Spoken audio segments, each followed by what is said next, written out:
ఈరోజు AP CM Chandrababu Naidu Delhi వెళ్ళటం, ప్రధాని మోదీని కలవటం, అలాగే పలువురు మంత్రుల్ని కలవటం, ఇదంతా కూడా మనకి తెలిసినటువంటి అంశమే. అయితే రేపు కూడా ఆయనకు ఢిల్లీలో అపాయింట్మెంట్స్ ఉన్నాయి. అమిత్ షాని, నిర్మలా సీతారామన్ని, నితిన్ గడ్కరీని, జేపీ నడ్డాని, ఇలా పలువురిని కలవాల్సి ఉంది ఆయన. సో ఇవన్నీ ఓకే, రేపు జరుగుతాయి. అలాగే నీతి ఆయోగ్ వాళ్ళని కూడా కలుస్తారు, సుబ్రహ్మణ్యం గారిని, ఇలా చాలామందితో అపాయింట్మెంట్స్ ఉన్నాయి.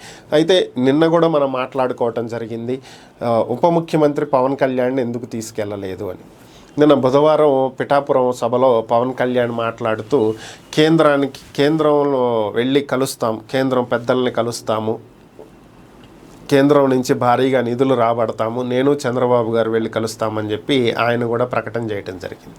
సో మరి అలాంటిది పవన్ కళ్యాణ్ వెళ్ళలేదు, చంద్రబాబు ఒక్కళ్ళే వెళ్ళటం జరిగింది. సో దీనికి సంబంధించి జనసేన వాళ్ళేమో ఒక పక్క ఇద్దరూ కలిసి వెళ్ళుంటే భారీగా నిధులు వచ్చాయి, పవన్ కళ్యాణ్ కూడా వెళ్ళుంటే కేంద్ర పెద్దలతో పవన్ కళ్యాణ్కు ఉన్నటువంటి సత్సంబంధాల మేర ఎక్కువగా ఒప్పించి మరింత తెచ్చేటువంటి అవకాశం ఉంది అని చెప్పి వాళ్ళు కూడా చెప్పుకుంటున్నటువంటి పరిస్థితి. మరొక వైపు పవన్ కళ్యాణ్ అలాగే టీడీపీ వాళ్ళు కూడా చంద్రబాబుకు ఉన్నటువంటి అనుభవంతో చంద్రబాబు భారీగా తీసుకురాగలుగుతారు నిధులు, చంద్రబాబు అడిగింది కేంద్రం చేస్తుంది, ఏ ప్రాబ్లం లేదు అని చెప్పి వాళ్ళు చెప్పుకుంటున్నటువంటి పరిస్థితి. మరి ఓవరాల్గా చంద్రబాబు ఒక్కడే మొత్తం సాధించుకురాగలుగుతాడా, పవన్ కళ్యాణ్ వెళ్తే ఇంకేమైనా ఫెచ్చింగ్ అయ్యేదా, పవన్ కళ్యాణ్ని తీసుకువెళ్ళకపోవటం వల్ల కొంత ఏపీకి ఏమైనా రావాల్సినటువంటి నిధుల్లో కోత పడేటువంటి అవకాశం ఉందా, ఇలాంటి అనుమానాలు, ఇలాంటి రకరకాలైనటువంటి అనుమానాలు,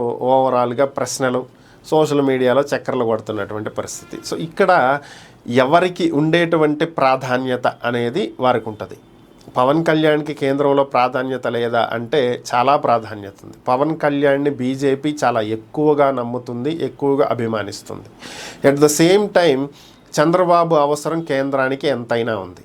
చంద్రబాబుని నమ్మినా నమ్మకపోయినా కూడా చంద్రబాబు అవసరం ఈరోజు కేంద్రానికి ఉంది. ఎందుకంటే తుమ్మితే ఊడిపోయే ముక్కుతో బీజేపీ ప్రభుత్వాన్ని నడుపుతుంది. అంతే సింపుల్గా చెప్పాలంటే ఈరోజు చంద్రబాబు తూచి అన్నాడంటే గవర్నమెంట్ పడిపోయే పరిస్థితి.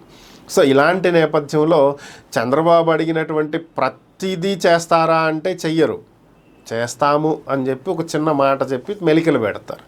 అంటే గొంతెమ్మ కోరికలు తీర్చలేరు కదా, అంటే తీర్చలేని కోరికలను చంద్రబాబు అడుగుతాడనేది నా ఉద్దేశం కాదు.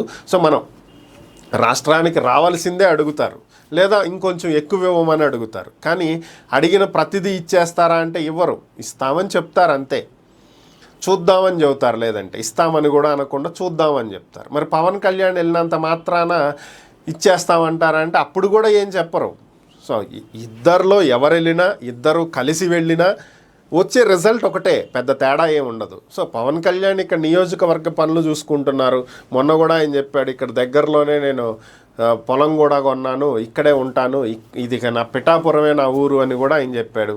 సో ఎవరి పనులు వాళ్ళకు ఉంటాయి. యాజ్ ఏ డిప్యూటీ సీఎం ఆయన చేయగలిగేటువంటి పనులు, ఇక్కడ ముఖ్యమంత్రి లేనప్పుడు ఆయన ఇక్కడ తీసుకోవాల్సినటువంటి బాధ్యతలు కొన్ని ఉంటాయి, చూస్తారు. నిన్న ఏదైతే అవనిగడ్డ విజయవాడ రహదారిలో ఫైల్స్ దహనం చేశారో దానికి సంబంధించి పవన్ కళ్యాణ్ అధికారులకు ఆదేశాలు ఇవ్వటం జరిగింది. ఇలాంటివి జరగకుండా చూడాలని, వెంటనే దీని మీద చర్యలు చేపట్టాలని, మిగిలినటువంటి శాఖల్లో ఫైల్స్ మాయం అవ్వకుండా చూడాలని ఆయన జాగ్రత్తలు తీసుకుంటున్నారు. సో ఎవరికి ఉండేటువంటి పనులు వాళ్ళకు ఉంటాయి, దానికి తగ్గట్టుగా వాళ్ళు వ్యవహరిస్తూ ఉంటారు. సో ఇంత మాత్రానికే పవన్ కళ్యాణ్కి ప్రాధాన్యత తగ్గిందనో చంద్రబాబు పక్కన పెట్టాడనో మాట్లాడుకుంటూ మూర్ఖత్వం అవుతుంది. ఎవరి బాధ్యతలు వాళ్ళు సక్రమంగా నిర్వర్తిస్తున్నారు అనుకోవాలి.